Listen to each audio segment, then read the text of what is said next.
Bénissons Dieu pour la grâce d'être capable d'entrer par la foi dans la dimension du miracle. Alléluia.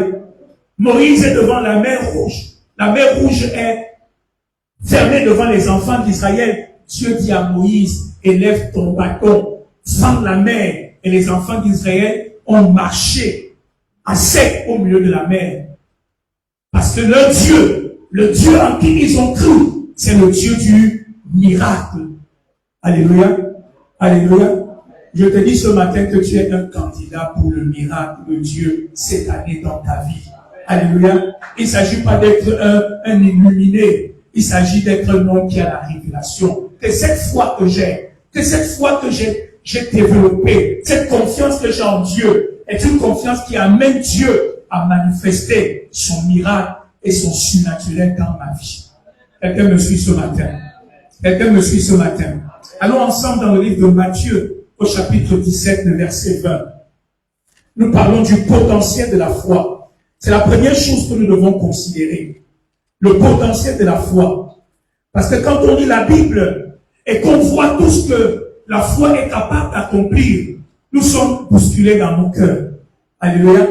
Quand nous lisons la parole de Dieu et que nous regardons la vie des hommes et des femmes qui ont marché avec Dieu, quand nous voyons tout ce que la foi est capable de produire dans nos vies, nous ne pouvons pas rester indifférents. Alléluia.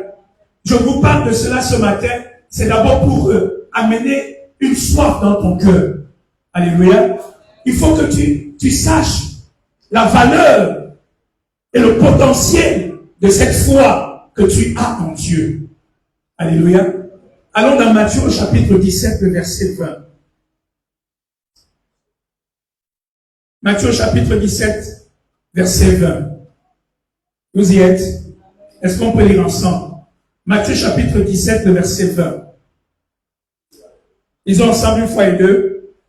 C'est à cause de votre incrédulité, leur dit Jésus, je vous le dis, si vous aviez de la foi comme un grain de sénévé, vous diriez à cette montagne, transporte-toi d'ici là, et elle se transporterait. Rien ne vous serait impossible. Entre nous, est-ce que Jésus blague ou bien il est sérieux? Alléluia. Est-ce que Jésus blague ou il est sérieux? Il a dit, si vous avez la foi, comme un grain de sénévé, une foi infime, vous serez capable de dire à cette montagne ou à ce sycomore, déplace-toi, et il va vous obéir. Et il dit, rien ne vous serait impossible. Rien ne vous serait impossible. Est-ce que cette affaire de la foi ne mérite pas que nous nous y intéressions davantage? Une foi qui est capable de faire de toi un homme qui accomplit des choses impossibles. Une foi qui est capable de faire de toi un homme qui commande les circonstances de sa vie. Une foi qui est capable de faire de toi le boss. Quelqu'un qui ne subit pas. Quelqu'un qui n'est pas dominé. Mais quelqu'un qui a un pouvoir de contrôler et d'influencer les circonstances et les situations de sa vie. Est-ce que tu n'as pas envie d'investir dans une telle affaire? Est-ce que tu n'as pas envie de t'engager dans une telle affaire?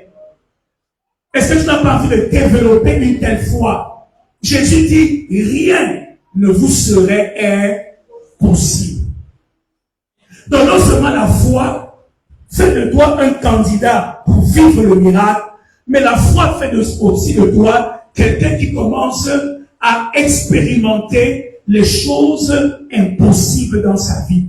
Ces choses deviennent possibles. Alléluia.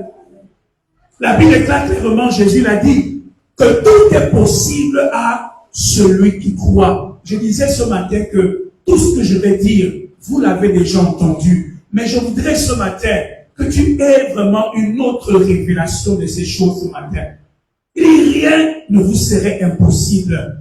Tout est possible à celui qui croit. ce défi qui est devant ta vie, ce challenge qui est devant ta vie, ce problème que tu n'arrives pas à résoudre, cette situation qui te semble compliquée, le Seigneur dit que ta foi est capable de solutionner ce problème.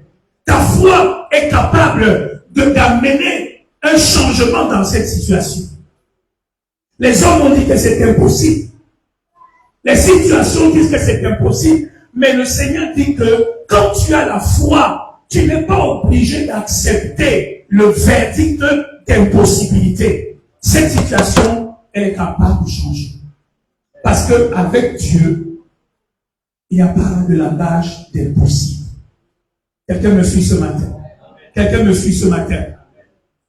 La foi a un potentiel extraordinaire.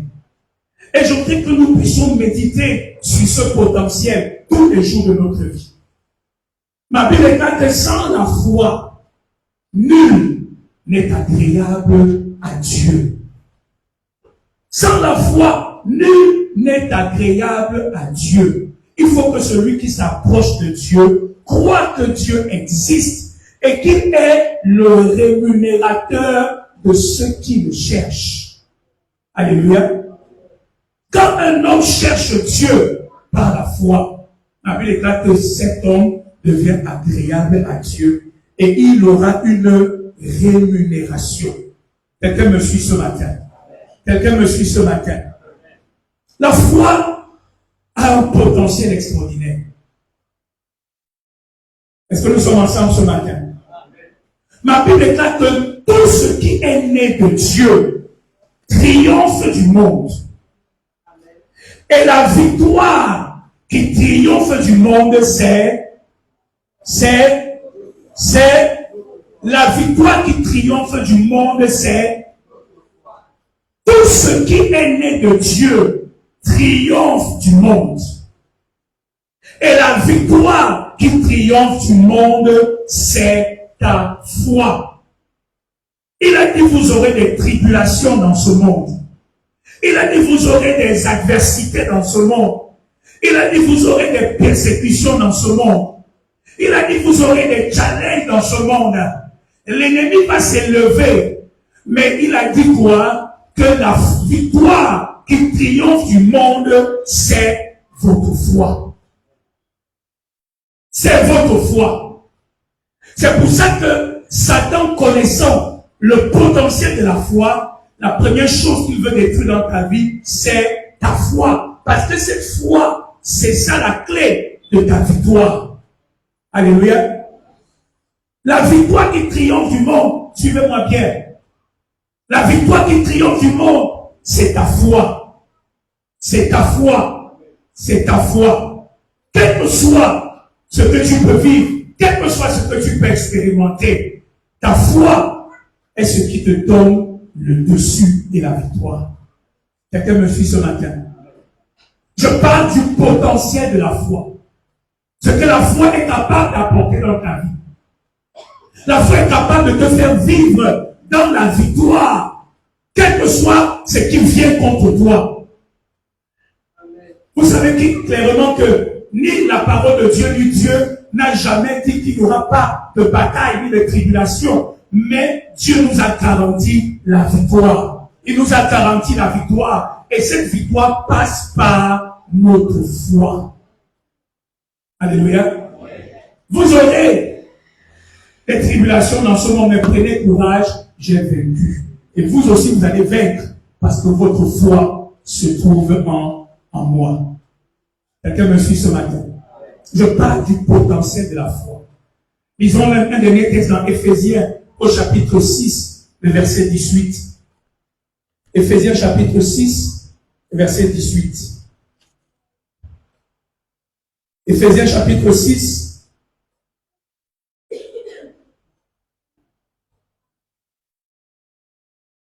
verset 16, pardon. Éphésiens chapitre 6, verset 16. Éphésiens chapitre 6, verset 16. Est-ce qu'on peut lire ensemble? Éphésiens 6, verset 16. Vous y êtes? Est-ce que Dieu parle à quelqu'un ce matin? Une fois et deux. Prenez par-dessus tout cela le bouclier de la foi avec lequel vous pourrez éteindre tous les traits enflammés du malin. Alléluia. Est-ce que tu comprends ça? Il dit, prenez par-dessus tout cela en tant que chrétien. Prenez par-dessus tout. Il y a déjà beaucoup de choses que vous savez. Mais ce que je vais vous donner là, ça c'est le saumon. Il faut que vous ayez ça. L'apôtre Paul énumère des armes que Dieu a données aux croyants, aux chrétiens. Et il termine avec une arme particulière. Il dit, après avoir pris tout ce que je vous ai dit avant, prenez par-dessus tout cela le bouclier de la foi, par lequel vous serez capable de faire quoi? Par lequel vous serez capable de faire quoi? Par lequel vous serez capable de faire quoi? D'éteindre les traits enflammés. Les traits enflammés, ce sont les attaques, les flèches que Satan lâche contre ta vie. Ce sont les attaques, tout ce que l'ennemi relâche contre ta vie. Il dit que ta foi a le potentiel d'anéantir, d'éteindre tous les traits enflammés du diable. Toutes les attaques de l'ennemi. Imagine toute une armée qui s'élève contre toi. Mais Dieu dit non, ne tremble pas. Parce que tu as avec toi un potentiel, une capacité. Tu as avec toi une foi qui est capable de faire quoi? D'anéantir, d'éteindre. Tu peux annuler, tu peux rendre vain, tu peux détruire tout ce que l'ennemi relâche contre ta vie. Alléluia. Ta foi peut mettre le diable en échec dans ta vie. C'est un vieux guerrier, il combat depuis des années, mais il y a quelque chose que Dieu t'a donné et tu peux le mettre en échec dans ta vie, dans ta famille, dans ta maison. Il ne néglige pas cette foi que tu as. Elle a un potentiel. Elle a un pouvoir. Quelqu'un me suit ce matin. Dis à quelqu'un, engage-toi dans cette affaire cette année. Dis, engage-toi dans le développement de ta foi. Parce qu'elle a le potentiel de te faire marcher sur le diable, de te faire marcher sur ces traits enflammés. Quelqu'un me suit ce matin. Quelqu'un me suit ce matin. Je suis venu te parler ce matin parce que Dieu a quelque chose d'extraordinaire pour nous. Alléluia. Alléluia. Ne pense pas que tu es juste un petit... Non, non, non. S'il y a quelqu'un qui peut faire fuir le diable, c'est toi et ta foi. Alléluia. Alléluia. Quelqu'un me suit ce matin. Je parle du potentiel de la foi. Je peux vous donner plein de versets bibliques ce matin. Juste pour vous encourager. Juste pour vous motiver ce matin. Pour dire, frère, ne lâchons pas cette affaire de foi. Ne lâchons pas notre foi. Parce que tout est lié à cette foi. Alléluia. Tu peux être découragé, tu peux être abattu, mais ne lâche pas la foi. Mais n'abandonne pas la foi. Parce que cette foi-là, aussi infime qu'elle soit, elle a un pouvoir extraordinaire. Tu me suis ce matin.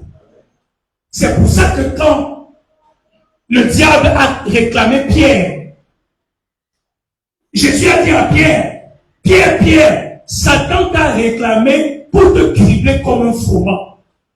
Mais j'ai prié pour toi, pour que ta foi ne fasse pas quoi? Ne défaille point. C'est que nous étions tous, parce qu'on se serait attendu à ce que Jésus arrête le diable. On se serait attendu à ce que Jésus menace le diable et que Jésus arrête les activités du diable. Mais il a dit non, j'ai plutôt prié pour ta foi, pour que ta foi reste ferme. Parce que Jésus sait qu'aussi longtemps que ta foi est ferme, le diable viendra à gauche, il viendra à droite, il viendra en haut, il viendra en bas, il viendra du nord, du sud. Tant que ta foi est debout, tu vas le mettre en échec et ne pourras rien faire. C'est pourquoi la priorité de Jésus, Jésus ne tient pas le diable. Ce qui intéresse Jésus, c'est la foi qui est dans ton cœur. C'est pour ça qu'il prie pour que ta foi ne défaille point. Parce qu'il sait que c'est ça que l'ennemi veut toucher. C'est ça que le diable veut détruire. Tu vois qu'il t'attaque à gauche, t'attaque à droite, Toi, tu crois que c'est pour que tu pleures, pour que tu n'aies plus l'argent, pour que... Non, ce qu'il vise en finalité, c'est de faire quoi? C'est détruire ta foi. C'est détruire ta foi. Détruire la foi de l'Église. Détruire la foi des enfants de Dieu. Détruire la foi des serviteurs de Dieu. Et quand ta foi est détruite, tu deviens un chrétien, comme je dis, calendrier. Alléluia. Alléluia. Dis, la foi a un potentiel. Je termine avec cette histoire que nous connaissons dans le livre de Jacques au chapitre 5, où la Bible déclare que Élie était un homme de la même nature que nous. Alléluia. Élie était un homme de la même nature que nous. Il avait les mêmes faiblesses que nous. Il avait les mêmes combats que nous. Mais cet homme Élie a prié et le ciel a été fermé. Ce même homme Élie a prié et le ciel s'est ouvert. Et la Bible conclut en disant, la prière fervente du juste a une grande efficacité. Parce que Élie était un homme de foi. Alléluia. La Bible est un livre rempli des exploits de la foi. Les héros de la foi. Les héros qui ont marché avec Dieu. Les héros qui ont accompli des miracles avec Dieu. Oh, ma soif, mon désir pour chacun de nous est que nous soyons aussi comptés parmi ces héros de la foi. Alléluia. Je veux te dire ce matin que ton combat est ton escalier pour entrer parmi les héros de la foi. Les héros de la foi ne sont pas devenus juste comme ça, mais les héros de la foi le sont devenus parce qu'ils ont affronté les choses avec Dieu, parce qu'ils ont affronté des défis avec Dieu, parce qu'ils ont renversé des situations avec Dieu, parce qu'ils ont pris leur foi et ils ont mis cette foi en Dieu. Et au travers de cette foi, ils ont bouleversé des situations. Quelqu'un me suit ce matin. Quelqu'un me suit ce matin. Je veux que le peuple de Dieu change sa perspective par rapport aux situations. Je vais revenir là-dessus tout à l'heure. Mais il faut que tu sois ce héros. Vous savez, l'objectif de l'Église, frères et sœurs, est d'abord que chacun d'entre nous soit bâti dans sa foi. L'objectif de l'Église est de faire de toi un héros de la foi. Quand nous parlons de la croissance d'un chrétien, nous ne parlons pas juste de quelqu'un qui prie, qui lit la Bible. Nous parlons de quelqu'un qui grandit dans sa foi, qui devient mûr dans sa foi. Alléluia. C'est ça la croissance en qualité. Le développement de ta foi est un aspect important de ta croissance spirituelle. Alléluia. Alléluia. Et je vois en toi un héros de la foi. Je vois en toi un héros de la foi. Alléluia. Nous avons tous les témoignages de ces héros qui ont marché avec Dieu. Alléluia. Mais je vais te dire ce matin, tout challenge dans ta vie est une opportunité pour que tu deviennes un héros de la foi. Alléluia. Alléluia. Est-ce que tu as cette vision cette année d'être ce héros de la foi? Alléluia. Quand tu donnes un témoignage, les gens sont contents, mais ne savent pas par quoi tu es passé. Alléluia. Ils ne savent pas par quoi tu es passé. Mais le secret, c'est que dans tout cela, tu es resté accroché à ta foi. Alléluia. Alors ce matin, vous pouvez continuer même chez vous à voir le potentiel de la foi. Comment Jésus a ressuscité la fille de Jairus. On parlera tout à l'heure de la femme à la perte de sang. Des aveugles qui ont recouvré la vue. L'aveugle de Naïm qui a expérimenté la résurrection. Lazare, Marie et Marthe qui ont expérimenté la résurrection de Lazare. Dieu veut amener un miracle, un témoignage dans la vie de son peuple. Alléluia. Alléluia. Alléluia. Impossible, n'accepte pas ça. Impossible de marcher avec le Dieu du miracle sans vivre le miracle dans ta vie. Alléluia. Je suis candidat de cela. La deuxième chose que je veux mettre devant vous ce matin, après avoir parlé du potentiel de la foi, je vais vous parler du principe de la foi et du processus de la foi. Et c'est là où on va entrer dans quelques éléments qui sont importants ce matin. Alléluia. Allons ensemble dans le livre de Genèse au chapitre 10. Genèse au chapitre 10. Pardon, je vais trouver. Genèse au chapitre 13, pardon. Genèse au chapitre 13. Genèse au chapitre 13. À partir du verset 14 jusqu'au verset 18. Genèse au chapitre 13. À partir du verset 14 jusqu'au verset 18. Nous parlons de bâtir notre foi. Je vous ai parlé du potentiel de la foi. Maintenant, nous allons essayer de voir le principe et le processus de la foi. Genèse 13, verset 14 à 18. La Bible nous dit ceci. L'Éternel dit à Abraham, après que Lot se fut séparé de lui, lève les yeux et du lieu où tu es, regarde vers le nord et vers le midi, vers l'Orient et vers l'Occident. Car tout le pays que tu vois, je le donnerai à toi et à ta postérité pour toujours. Je rendrai ta postérité comme la poussière de la terre, en sorte que si quelqu'un peut compter la poussière de la terre, ta postérité aussi sera comptée. Lève-toi, parcours le pays dans sa longueur et dans sa largeur, car je te le donnerai. Abraham leva ses tentes et veut habiter parmi les chênes de Mamré qui sont près d'Hébron, et il bâtit là un autel à l'Éternel. Alléluia. Avant d'entrer dans le principe et le processus de la foi, je vais revenir un pas en arrière pour dire que la foi est un concept qui a plusieurs dimensions. Alléluia.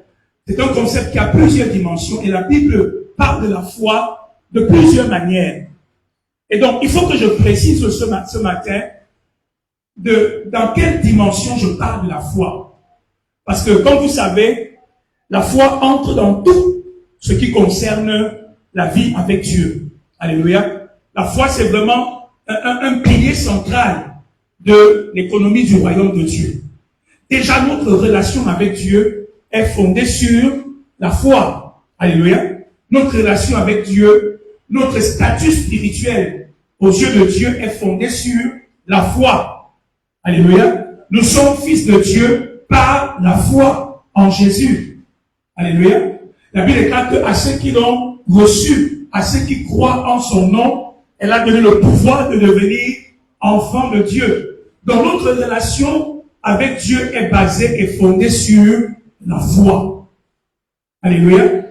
Et donc tout ce que nous faisons avec Dieu, l'obéissance, la soumission, le service, la prière, tout cela est fondé sur la foi. Quand j'obéis à Dieu, c'est une manifestation de ma foi en lui. Quand je marche avec Dieu et que je le sers de tout mon cœur, c'est une manifestation de ma foi en lui, de la confiance que j'ai mis en lui. Alléluia. Donc il y a cette relation avec Dieu qui est basée sur la foi. Je vous ai dit tout à l'heure que la foi est aussi présentée comme une arme spirituelle, une arme dans le combat spirituel. Mais l'aspect qui m'intéresse ce matin, c'est l'aspect qui concerne la foi comme un moyen spirituel pour posséder les choses que Dieu nous a données. Alléluia. C'est cet aspect de la foi qui m'intéresse ce matin. La foi comme un moyen pour posséder les choses que Dieu nous a données. C'est de cette foi dont je parle ce matin. C'est cette foi que tu dois bâtir. Alléluia. C'est cette foi que tu dois développer. Parce que la foi est le moyen que Dieu a mis en place pour que nous puissions posséder les réalités spirituelles. Quelqu'un me suit ce matin? Quelqu'un me suit ce matin?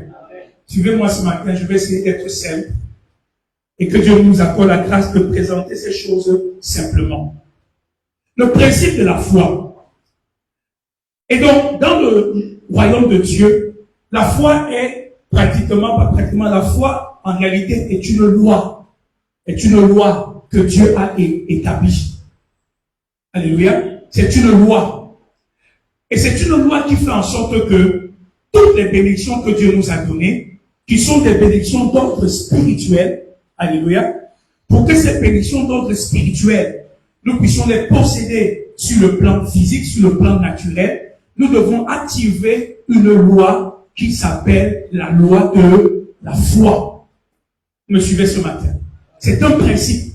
Si tu ne veux pas fonctionner par la foi, si tu ne veux pas fonctionner sur le principe de la foi, tu ne peux pas transférer les bénédictions spirituelles que Dieu t'a données dans le monde physique. Alléluia. Quelqu'un me suit ce matin? Donc la loi de la foi, elle est incontournable. La loi de la foi est une loi, c'est comme la loi de la pesanteur. Et c'est une loi qui est établie. Et souvent les chrétiens pensent que non, on peut contourner la loi de la foi. Non, non. Tu ne peux pas contourner la loi de la foi. Il faut que tu comprennes comment cette loi fonctionne. Il faut que tu comprennes comment activer cette loi de la foi et comment expérimenter cela dans ta vie. Quelqu'un me suit ce matin? Quelqu'un me suit ce matin? Alors, nous sommes avec Abraham. Alléluia. Dieu promet à Abraham un territoire qui s'appelle Canaan. Et Dieu amène Abraham sur une montagne, sur un lieu de ce territoire. Et Dieu dit à Abraham, à cette époque, lève les yeux et fais quoi? Regarde, jette tes regards à gauche et à droite, du côté du sud, de l'est, de l'ouest. Regarde tout ce pays qui est devant toi. Parce que tout ce pays que tu vois, je ferai quoi? Je te le donnerai à toi et à ta postérité. Alors, la première chose que je veux que vous compreniez, en ce qui concerne le principe et le processus de la foi, c'est que pour que ta foi soit bâtie et développée, il faut que tu saisisses la vision de Dieu et que tu entendes la parole de Dieu. Saisir la vision de Dieu et entendre la parole de Dieu. Voilà comment le processus de la foi commence. Voilà comment nous commençons à activer le principe de la foi. Et je vais aller un peu plus en détail. Il faut que tu saisisses la vision de Dieu. Et il faut que tu entendes la voix de Dieu. Voilà les deux choses que Dieu montre à Abraham. Il lui regarde. Et après, il lui parle. Est-ce que nous sommes ensemble ce matin? Est-ce que nous sommes ensemble ce matin? Il faut que Abraham voit ce que Dieu voit. Est-ce que vous me suivez? Il faut que Abraham voit ce que Dieu voit. Et il faut que Abraham entende ce que Dieu dit. Il faut qu'il voit ce que Dieu voit et il faut qu'il entende ce que Dieu dit.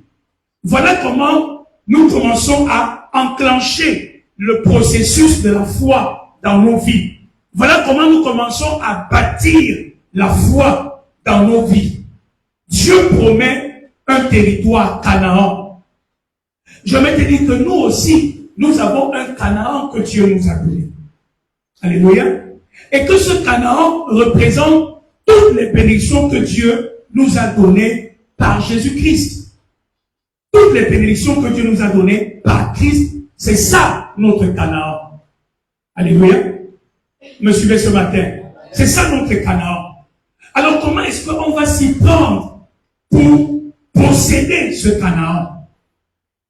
Pour Abraham, c'était une réalité physique parce qu'il était sur le territoire de Canaan. Alléluia. Abraham pouvait, comme Dieu lui a dit de faire, marcher sur le territoire de Canaan. Il pouvait bâtir un hôtel sur le pays de Canaan. Mais pour nous, ce n'est pas une réalité physique. Alléluia. C'est une réalité qui est spirituelle. Notre Canaan, c'est toutes les bénédictions que Christ a payées pour nous à la croix par son sang. Mais la Bible déclare que ces bénédictions sont spirituelles et elles sont en Christ. Est-ce que quelqu'un peut me dire où se trouve en Christ? Alléluia. En Christ, c'est quel pays? En Christ, c'est le Canada. En Christ, c'est les États-Unis. Mais la Bible déclare que nos bénédictions sont où? Elles sont en Christ. Elles sont en Christ. Et en Christ, là, c'est une dimension spirituelle. C'est une réalité spirituelle. Mais c'est là où toutes les bénédictions se trouvent. Donc le principe de la foi, maintenant, c'est ce qui va t'aider à amener cette bénédiction en ta possession sur le plan physique. Alors ça commence par, il faut que tu vois et il faut que tu entendes. Quelqu'un me suit ce matin?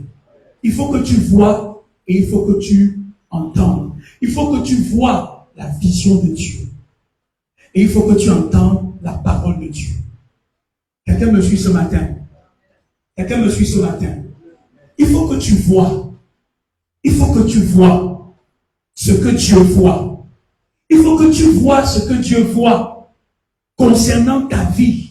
Il faut que tu vois ce que Dieu voit concernant ton avenir. Il faut que tu vois ce que Dieu voit concernant ta prospérité. Il faut que tu vois ce que Dieu voit concernant ta santé. Écoutez-moi ce matin. C'est là où souvent les chrétiens nous lâchons. Parce que quand nous commençons à parler de ça, nous trouvons que c'est trop simple. Nous trouvons que c'est trop basique. Mais je vous assure, c'est l'un des secrets majeurs pour des hommes qui veulent bâtir une foi véritable. Il faut que la vision de Dieu, la pensée de Dieu et la parole de Dieu soient dans ton cœur. Alléluia. Il faut que tu vois ce que Dieu voit.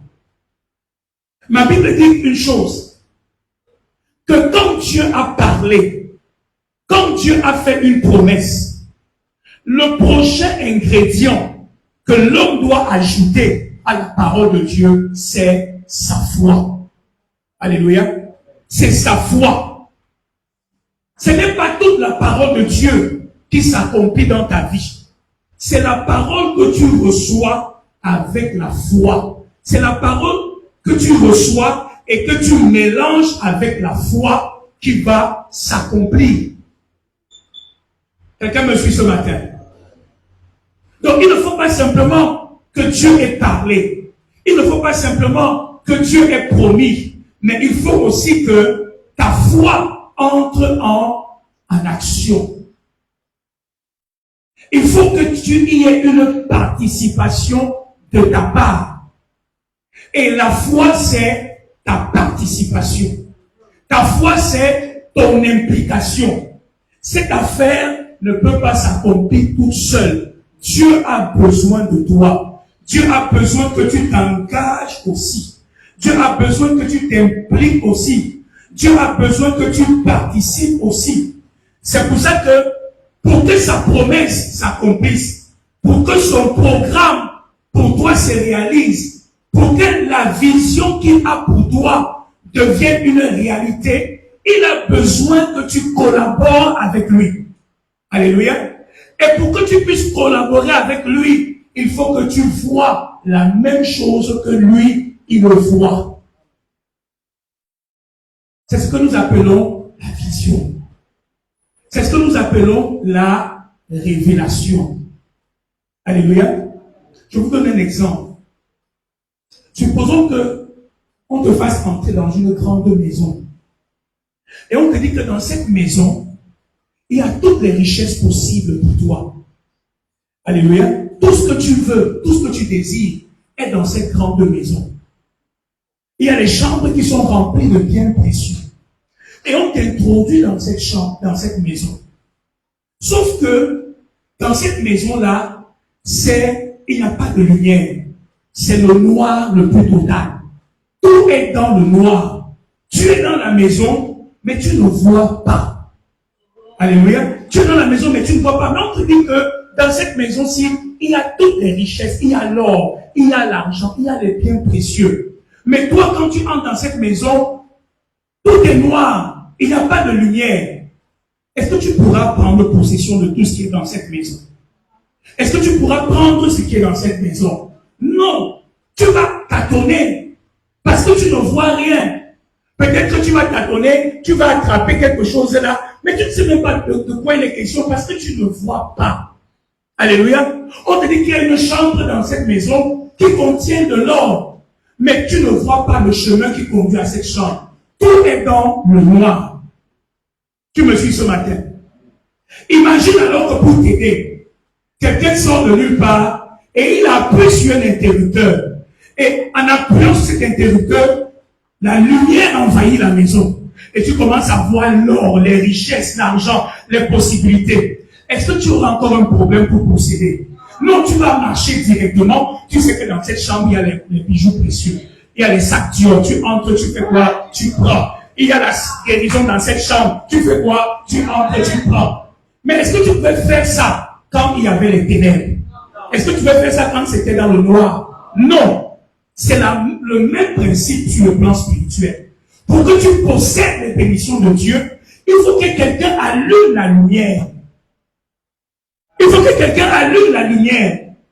Et vous savez qui est chargé de faire ce travail, d'allumer la lumière? C'est le Saint-Esprit. C'est ce que nous appelons la révélation. C'est ce que nous appelons recevoir la vision de Dieu. Quand le Saint-Esprit allume la lumière et que tu commences à voir ce que Dieu voit concernant ta vie. Tu commences à voir ce que Dieu voit par rapport à ton avenir. Tu commences à voir ce que Dieu a dit sur ta santé. Tu commences à voir ce que Dieu a dit sur ton mariage. Tu commences à voir ce que Dieu a dit sur tous les aspects de ta vie. Alléluia. Et ce n'est que quand tu commences à voir que maintenant tu peux faire quoi? Tu peux posséder.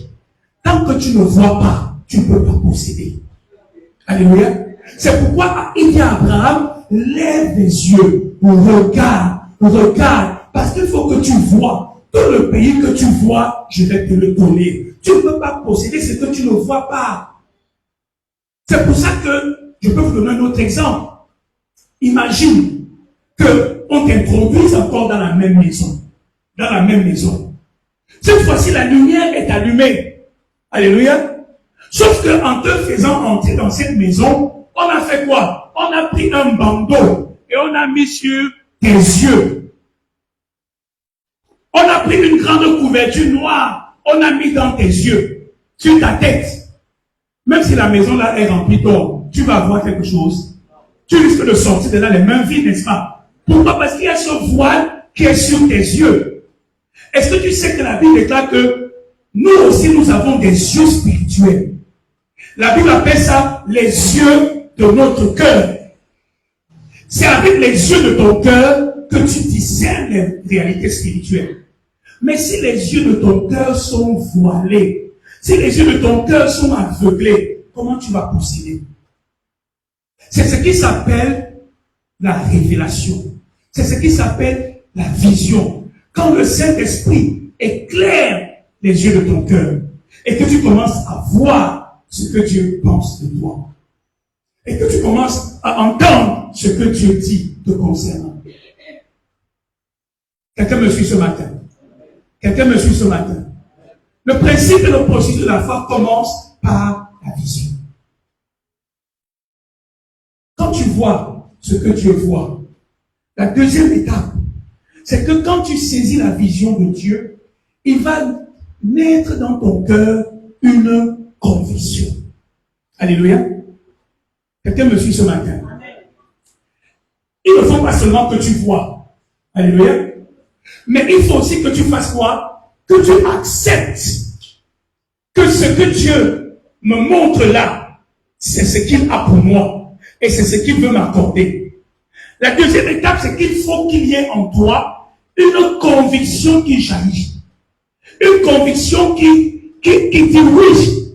Ce que Dieu a, ce que Dieu dit, c'est ce qui est. Et c'est ça pour moi. Qu'est-ce que la Bible nous déclare? Que quand Dieu a dit à Abraham de sortir, de regarder les étoiles, la Bible déclare que au travers de tout ce qu'il a vu, Abraham a fait quoi? Abraham a eu confiance en Dieu. Je reviendrai tout à l'heure. Je vous montre le principe et le processus. C'est la vision de Dieu qui suscite en toi une conviction parce que tu reçois la vision de Dieu. Tu acceptes la parole de Dieu. Tu fais confiance à ce que Dieu te montre. Alléluia.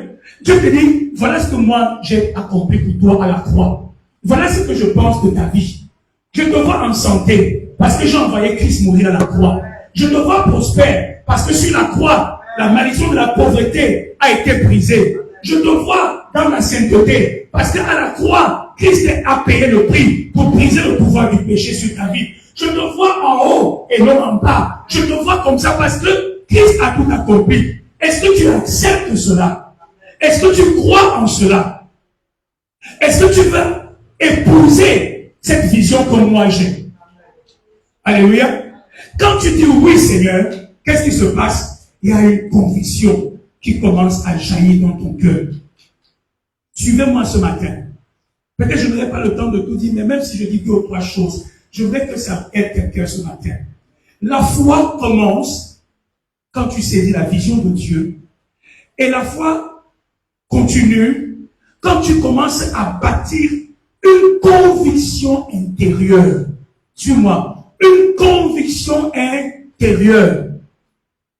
Une assurance intérieure par rapport à ce que Dieu a dit et par rapport à ce que Dieu t'a montré. Une conviction à l'intérieur. Une conviction à l'intérieur. Suivez-moi. Souvent quand nous parlons de la foi, nous parlons de l'action. Nous parlons souvent du résultat final. Mais je voudrais qu'on laisse d'abord le résultat final. Parce que l'action finale, c'est l'aboutissement. Parce que la foi est un processus. C'est un processus qui commence par le fait que j'ai saisi la vision de Dieu, le fait que j'ai accepté cette vision et que j'ai bâti en moi une conviction. Regardez, je vous donne un exemple. Quand une femme veut accoucher, la grossesse commence par quoi? La grossesse commence par un processus intérieur. Suivez-moi. L'enfant commence à l'intérieur. L'enfant commence à se former dans les entrailles de la maman. Quand l'ovule a été fécondé, le fœtus se fixe à l'intérieur, dans les entrailles de la maman. Et pendant 9 mois, ce fœtus grandit à l'intérieur. Parce que la maman fait quoi? Le nourrit au travers du cordon ombilical. La maman le nourrit. Est-ce que pendant 9 mois, le fœtus est visible à l'œil nu, à l'extérieur? Non. Il est caché à l'intérieur. Alléluia. Et qu'est-ce qui se passe pour les bonnes grossesses? Après 9 mois, le fœtus va commencer à exercer une pression.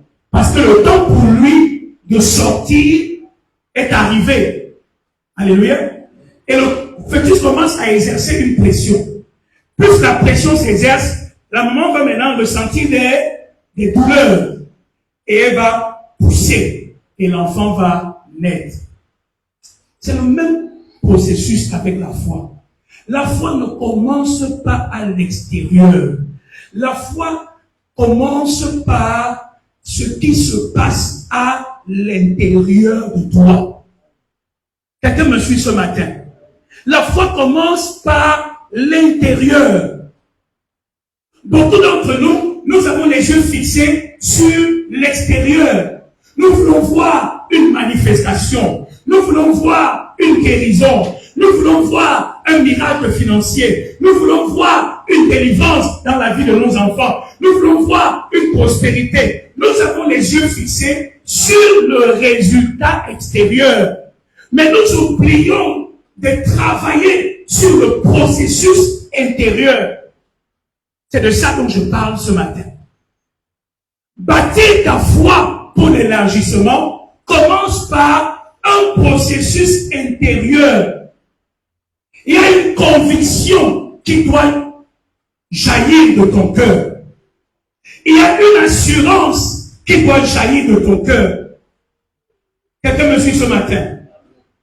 C'est prouvé, que ce soit scientifiquement, que ce soit spirituellement, c'est prouvé et démontré, qu'on soit chrétien ou pas, tout le monde est d'accord là-dessus aujourd'hui, que tout ce qui se manifeste à l'extérieur, sur le plan physique, dans la vie d'un homme, commence d'abord par ce qui se passe à l'intérieur de lui.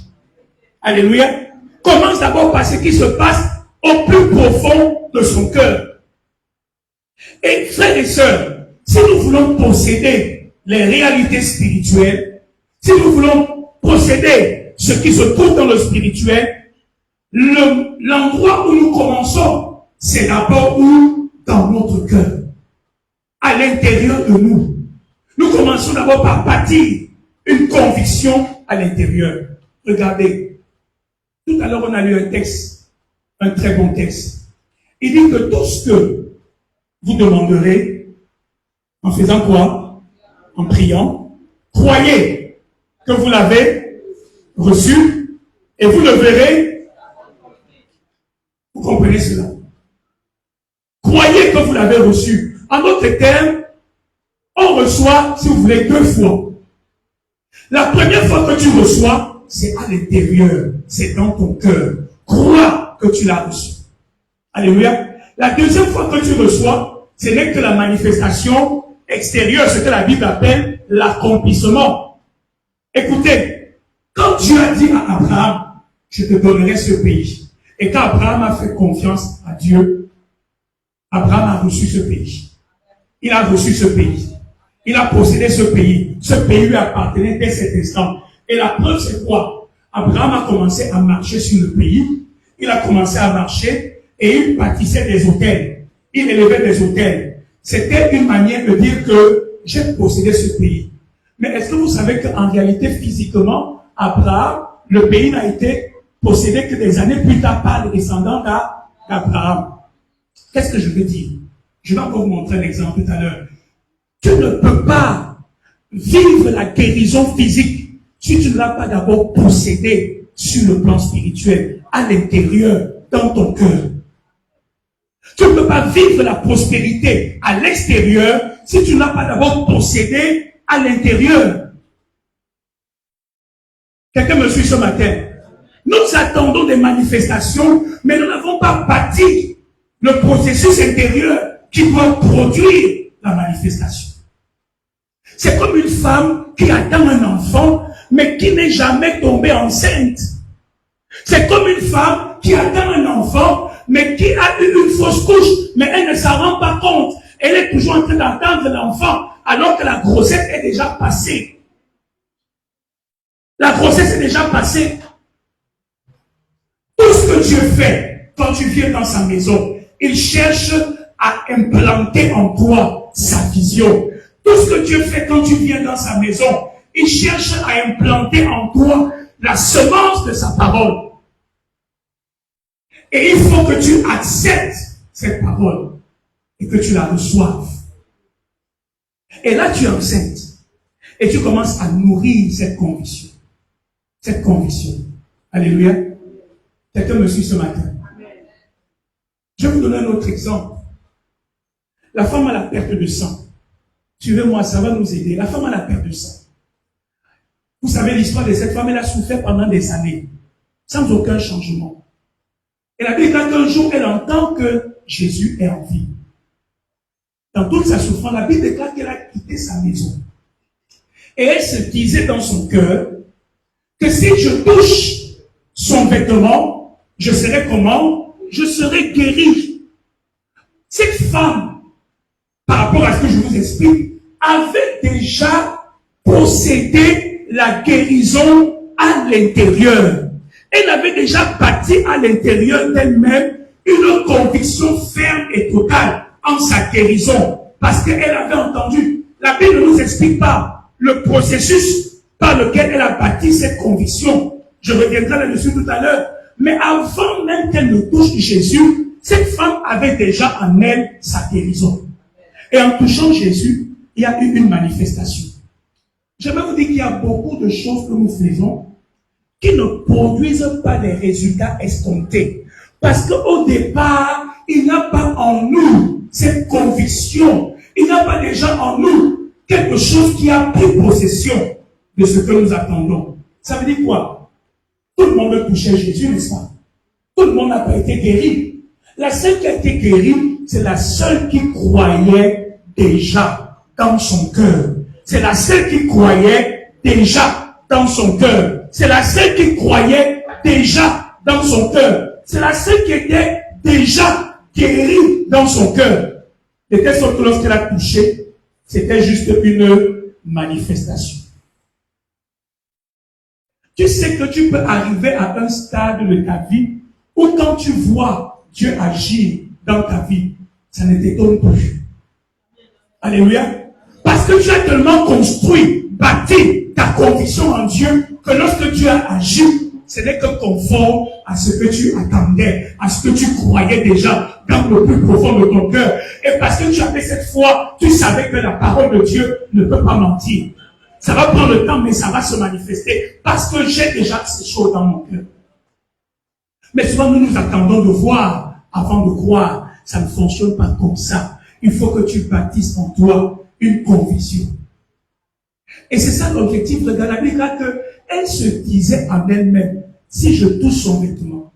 Mon message ce matin, c'est de nous amener à comprendre comment est-ce qu'on arrive à ce point d'avoir une conviction forte dans son cœur par rapport à ce que Dieu nous a dit.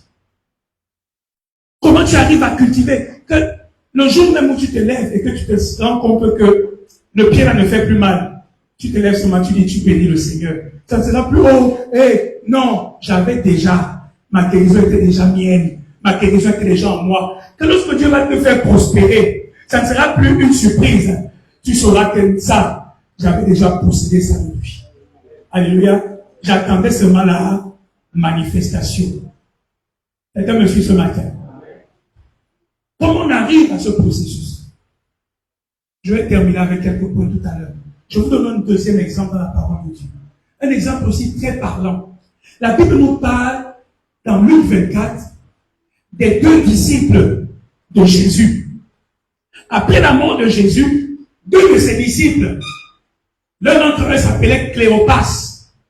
Jésus avait demandé d'attendre à Jérusalem.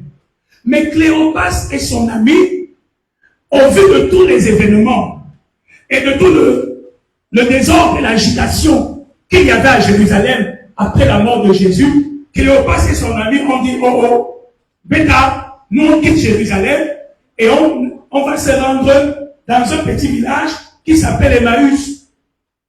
Et ils quittent Jérusalem, ils commencent à aller Kounia pour arriver à Emmaüs. Et la Bible déclare qu'en chemin, Jésus les rencontre. Jésus commence à cheminer avec eux. Mais leurs yeux sont aveuglés, ils ne peuvent pas reconnaître Jésus. Et écoutez ce que la Bible dit, que pendant leur chemin, ils sont en train de s'entretenir de tout ce qui s'est passé à Jérusalem. Et pendant que Jésus leur parle, et pendant qu'ils parlent comme ça, ils sont tristes, ils sont abattus, ils sont déçus, ils sont amers. Et Jésus leur dit, mais pourquoi, de quoi vous parlez comme ça? Ils disent à Jésus, mais es-tu le seul à Jérusalem qui ne sait pas tout ce qui est arrivé à Jérusalem? Il commence à raconter à Jésus lui-même. Ça voit que c'est lui-même qui est l'acteur même du film là qui raconte. Et Jésus leur dit une chose. Il leur dit, ô homme, qui est devenu lent à croire et à comprendre ce que les Écritures disent. Et la Bible déclare que Jésus a fait quoi? Jésus a ouvert la parole de Dieu.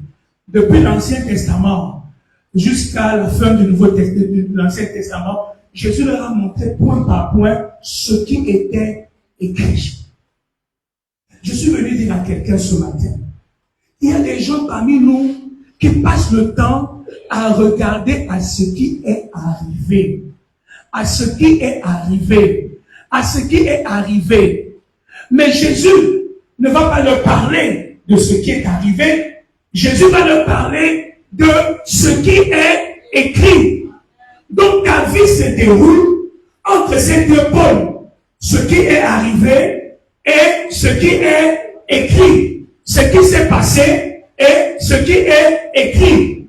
Les deux disciples de Maüs sont focalisés sur ce qui est arrivé, ce qui s'est passé, comment on a crucifié Jésus, comment le tombeau était vide, comment ceci, comment cela. Ils sont devenus des bons reporters, des bons commentateurs. Mais Jésus va leur dire non. N'analysez pas votre vie, n'analysez pas votre destinée, n'analysez pas votre avenir en fonction de ce qui est arrivé. Analysez votre vie en fonction de ce qui est écrit. Et c'est ça la bataille que nous avons avec les chrétiens, que nous sommes. J'analyse mon avenir à partir de ce qui est arrivé, à partir de ce qui s'est passé. Je suis venu dire à quelqu'un, Dieu m'a dit sur la terre, il sait ce qui est arrivé. Il sait ce qui s'est passé.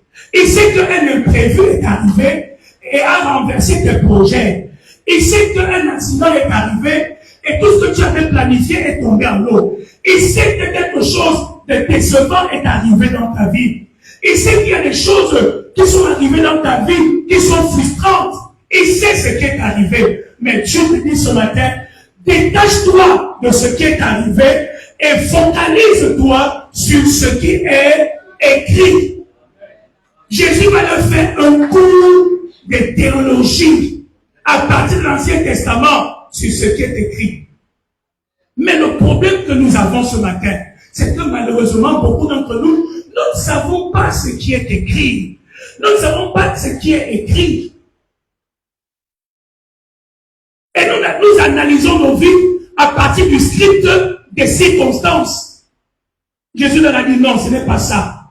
Moi, je connais le script, ce qui est écrit. Même ce qui est arrivé là, c'était écrit. Il fallait qu'il passe par là pour entrer dans sa gloire. Moi, je n'analyse pas des événements, j'analyse la parole prophétique. Alléluia.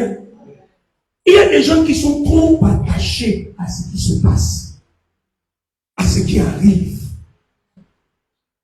Accroché. Et quand tu es accroché à tout ce qui arrive, à tout ce qui se passe, tu seras forcément troublé, forcément triste, forcément abattu. Tu seras forcément désemparé. Alléluia. Parce que très souvent, ce qui arrive, tu n'as pas toutes les explications. Tu n'as pas toutes les explications. Mais si tu t'accroches à ce qui est écrit, tu as